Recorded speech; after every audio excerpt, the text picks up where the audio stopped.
host, Jezebel, as always. Welcome back. So we are going to continue our Scream franchise with Scream 3, which came out in 2000.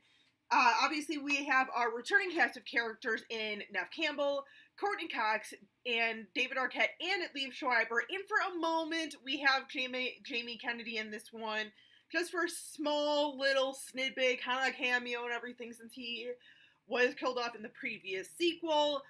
But we also obviously have a new cast of characters / victims in Patrick Dempsey, Scott Foley, Lance Henriksen, Matt Kessler, Jenny McCarthy, Parker Posey, and Heather Matarazzo, who Heather actually plays the little sister to Randy, which I'm kind of like, what the fuck did you get a sister, dude? I'm just saying, but whatever. So this one obviously is our trilogy setup and everything. Something that I do kind of like about this one, I know that this movie is not as favored over the first two and everything. I'm not even sure if it's even favored over the fourth one. I think it's a little more favored over the fourth one. I don't know. Whatever, it's Scream. We all know what I think of the Scream franchise. I'm just saying, I put up with it. But no, this one sets up like the rules and discusses the rules of a trilogy. And of course, we get those set of rules from Randy himself, who actually made a videotape before he was killed, just in case if he did not make it to this point. And I do really like that about this movie, that they had that sort of setup and everything. And because I know this whole time I've been kind of like, okay, so yeah, Scream franchise, it's literally a manual of rules for the horror movies and everything. But this one, at least with Randy, in him discussing the rules of the trilogy, because he even says too on the videotape, trilogies in the horror community, or maybe even like within like movies in general, are few and far between. They exist, but there's not as many of them as, say, franchises. Yeah, we've got the Evil Dead trilogy. We have, there's a few of them that we have. Candyman was a trilogy and everything. So there is different rules when you are talking about a trilogy. And I think a lot of times people, I don't want to say a lot of times, but I think sometimes people, especially now, where, we'll get to a third one and we're still kind of like, okay, there's probably going to be another one. So we're always in that mindset of not necessarily trilogy rules and standards, but just as like a franchise standards and rules and everything. So it was kind of nice to sort of see that, because I feel like we do sometimes forget, like, oh crap, there are different rules and everything. But he brings up some points of like, there's going to be stuff from your past that you never knew about that's going to kind of just, like, blow the top off of things and stuff. And, certain little things that are going to come to light, with this set of circumstances and everything. So, and of course, we do find out certain things and everything. So, yeah. And this one, so obviously in this one, they are shooting a Stab 3, coinciding with Scream 3, even though they don't really realize it. Like, at this point, the Stab franchise, you can see sort of how Hollywood does with these horror movies and everything. They just start making sequels and stuff, even if it's like based on a true story, such as like Amityville Horror or something, or inspired by true stories such as Texas Chainsaw or something. You just start adding more shit to it, and it's so far from the source material that people kind of forget what the original movie concept was all about. So I kind of like that they were kind of throwing that in for this movie and everything. And they are actually shooting it like as we're going and everything, or at least when the movie's opening up, they're kind of like shooting it and everything. And they just as the previous two films, this one does grab a few things, throw a few things in the script that were inspired by kind of like real life around like the movies themselves. Like, for example, with like the previous movie that I mentioned with Scream 2, the script was leaked and everything. This one, of course, what do? They're gonna, they decide to go ahead and have it, like the script was leaked once or twice or a few times or something. Therefore, different rewrites are going on, like many different rewrites, as that happens quite a bit lately and everything. Interesting though, with that aspect, is that with this changes of the script, the killer himself or themselves are now being killed in order as they are being killed in the script, but they get to a certain point, like the third or fourth kill, and they're like, well, this is the next person that dies, but wait, which script are we following? Because in this version, over here, this rewrite, this person is next, So it's little things like that that they definitely use to their advantage for this script and movie and everything. Which I mean, I'll give it props. I'll give it props. I know I bash Scream a lot and the franchise a lot.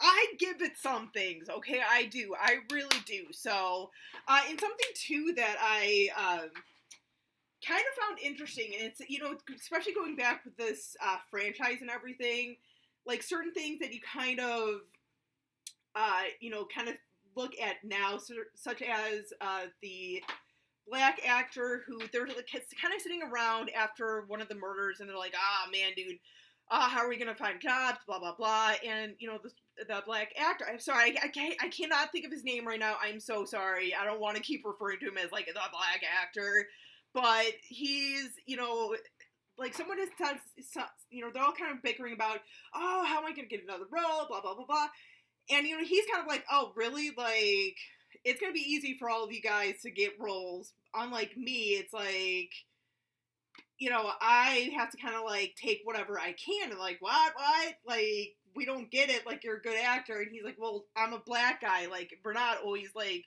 the top choices for leading roles and everything, and it's interesting because now, all these years later, we're starting to see more people of color and ethnicity being in those considered more seriously for the lead roles and everything. I mean, I know we've had them in the past and everything. I'm thinking original Night of the Living Dead. George Romero, he has stated that he picked Dwayne Jones because he was simply the best person for the job, and I'm not saying that it's like no person of color or different ethnicities never got lead roles, but it's becoming more accepted now. It's becoming more in demand and everything, especially with people such as like Jordan Peele. I know that's a little bit of hot water right now with him. This is not about Jordan Peele, so I'm just saying. So it's becoming, people are becoming more aware of like, okay, no, like, who cares about skin color or something? Like, if they're gonna be if their acting abilities is good for this role and good for this part, let's cast them type of thing. So it's kind of, starting to, like, the doors are starting to break down a little bit. So it's like little things like that, like social commentaries and everything, that it's like, we're kind of like seeing now, it's like, oh god, that's right, there was a time when it was just like, oh, you're black, put them off into the background. We'll kill them in 5 scenes. So stuff like that. And also, too, there's kind of like a running joke, an interesting running joke, because there's a few times where, like, different actresses and stuff are like, oh, well, you only got the part because you slept with this person, or even with, Princess Leia herself, Carrie Fisher, she's like a little secretary or whatever. They kind of make a jab of like, oh, you look just like, oh, I know. Yeah, I could have been Princess Leia. I was up for a role, but I didn't sleep with George Lucas. It's like little things like that, but at the same time, when you think about it, especially with what we have found out, well, with what majority of society has found out, there's a few of us who have been aware that this stuff has been going on in Hollywood for years. Didn't surprise us, is the fact that, like, especially women, I mean, I know guys too, especially like younger males, like youth, younger type of thing, is that they were definitely kind of taken advantage of kind of being coerced into sleeping with executives and producers and directors and stuff to get a role to, like a leading role or whatnot. And it's kind of interesting that they threw this in here, and it was done by Dimension. I'm coming after you, Harvey. Harvey, what are you doing? But no, just, things like that where it's like, like, and I always kind of forget that they have that in there, like, the kind of running joke of, oh, you got the part because you slept with so-and-so, or this, or that, or whatever. It's like, really? Really? Foreshadowing for Dimension. Things like that. And then we even find out this ties in with Sydney's mother, Maureen Prescott. Yes, Maureen Prescott, back in the day, when she was younger, like right out of high school, she decides to go to Hollywood, change up her name, have a stage name. She did a couple of movies, or a few movies, like 2 or 3 movies, horror movies, back in the day when she was like 17 to 19. And what do you know? She was all, with Mr. Lance Henriksen. Yeah. Therefore, spoiler alert, obviously, and I will get more into this in a little bit, but what do you know? She had a baby. There's another Prescott out there, like, you slut of a gun, man. You slut of a gun. Yeah, so that happened, and then obviously, Ned and her dad didn't have any idea about this part of her life or anything. I mean, rightfully so, she never talked about it. And, it would make sense that she would want to talk about it because she probably felt ashamed of, sleeping with someone to get a part in a movie. Therefore, then she had a baby that she probably didn't want. And, for whatever reason, didn't have, like, an abortion or anything. So she just kind of gave the baby up. Like, so obviously she's not going to really want to, like, let her family know about that. So, but this is definitely a crushing blow to Sydney and everything. Because it's like, why is it that there's always something new about my mother that comes up and all this crazy ass shit seems to happen? And even, this is also the sequel where, we do start seeing, or, getting some thoughts about Sydney's mom from Sydney herself, kind of like, as she's growing up too and, kind of becoming an adult herself, realizing sort of like, oh, wow, like, yeah, my parents really aren't perfect, like, why did my mom have to do this sort of stuff and do this and, like, have an affair with Billy Loomis and with Billy Loomis's dad and stuff, and with Billy, and, like, if none of that happened, then I would not be going through, like, this all my life, probably going to be going through this all my life, and always kind of, like, fearing and always kind of looking over my shoulder and everything, to a point where she literally is completely in solitude, just by herself, changed her name, basically, and is working from home as, like, a grief counselor or a counselor, and, she literally calls in, clocks in from her phone at work and everything, and she, like I said, she uses an alias to a point, it's to a point where that's how insanely paranoid she is, like, her life basically is ruined, and she knows she's always gonna have to kind of, like, lead this sort of double hidden life and everything, so, but whatever. But yeah, no, and, this whole movie, going through it, everything, different things, and I kind of, like this one where, you really have to, not only figure out who the killer is, because, once again, they do a pretty decent job at giving a few different red herrings. Like, I know the one young girl who was supposed to play Sydney herself in Stab 3, like, at one point, perfect, like, sort of red herring and everything of her spilling out, like, a bunch of, like, stuff, including the mask from the set after the production's been closed down. It's like, I just wanted some souvenirs. And they're like, oh my god, she's gotta be the killer. Not so much. So they definitely were stepping it up, trying to, like, have a bunch of different red herrings and stuff, including, our 3 or 4 main characters from the previous 2 movies. So you have to kind of like, you're trying to figure that out, but then also trying to figure out what these old pictures of Maureen Prescott back from when she was about like, 18 or 19 being left at the crime scenes and everything. You're kind of like, okay, well, what the heck? What the heck? I mean, it's pretty obvious. I mean, even back then when I saw this in theaters, to me, I thought, okay, that's pretty obvious. And like I said, this was still a time when I was kind of still, figuring stuff out with horror movies, kind of like, different things like the manual for horror movies and kind of like what to expect from them and everything. But even back then, I was kind of like, oh, what does she have a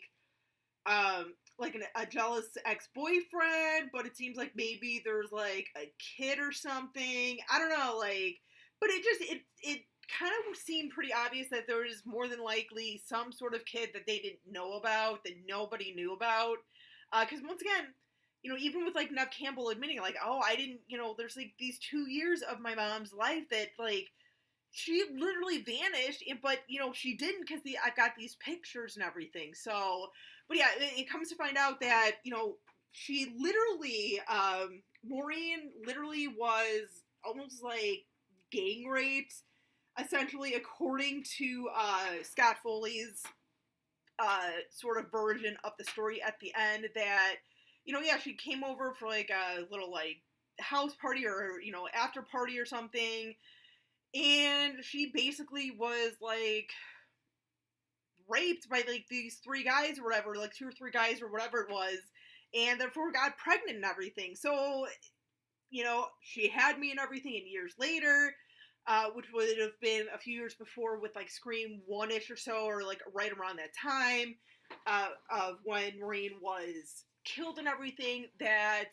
we find out that he actually kind of tracked her down and, kind of knocked on her door, was like, hey, I'm your son, like, just trying to have like some sort of relationship, or just kind of like, hey, I'm okay, like, just kind of like make him aware of like what's been going on and stuff, and maybe like kind of bearing the past and everything. And she literally kind of slams the door in her face, like, oh, nope, I only have one kid, and that's a daughter, okay?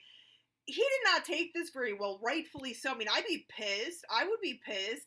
Therefore, what do you know? It pretty much, I believe it actually kind of pretty much started the ball rolling with like the first Scream and everything, and like even a year before that with the affair and everything, with Billy Loomis's dad and all of this, and then having his mom leave and everything, and then Maureen being killed, and just all this chain of events and everything. So yeah, I mean, and that's pretty shitty, dude. I mean, that's pretty shitty. And then he gets very upset because after these murders, obviously we get stabbed. They make a movie adaptation and everything, and he gets pissed off at Neve Campbell's character Sydney because she comes off as being like the hero and everything. She's our heroine, and nothing is mentioned of him. He totally, once again, gets like, thrown under the bus, just completely wiped away. Because, I mean, once again, no one knew about him from the get-go, so it's like, dude, come on. So, of course, he decided, hey, I'm going to do my own movie and everything, Stab 3, which is kind of interesting, because it's almost like he was doing almost like with Scream 4, almost like remaking the first one, which is interesting. I kind of noticed that. I kind of put that connection together when I was kind of rewatching this. And it's like, oh, that's kind of interesting, because they kind of had the same concept for Scream 4 in almost like the whole remake thing, but this was not the remake rules or anything. But yeah, no, it just, the poor guy, man, he just wanted some love, some acknowledgement and everything, and everyone kept, like, wiping him away, and then they fucking killed him. I'm sorry, you know what, I'm on Foley's side for this one. I'm just saying, fuck you, Neve Campbell. I'm quoting Christian again. Fuck you, Neve Campbell. Just saying. But yeah, no, I mean, this one, this Scream 3, I know, is often very much the most, I don't want to say most hated, but the most, almost like disappointing, because they do bring up some good points and stuff. They do try and change up the story a little bit, so it's not like, okay, it's literally the third movie and it's exactly almost the same and blah blah blah. I mean, so they did try to change it up a little bit.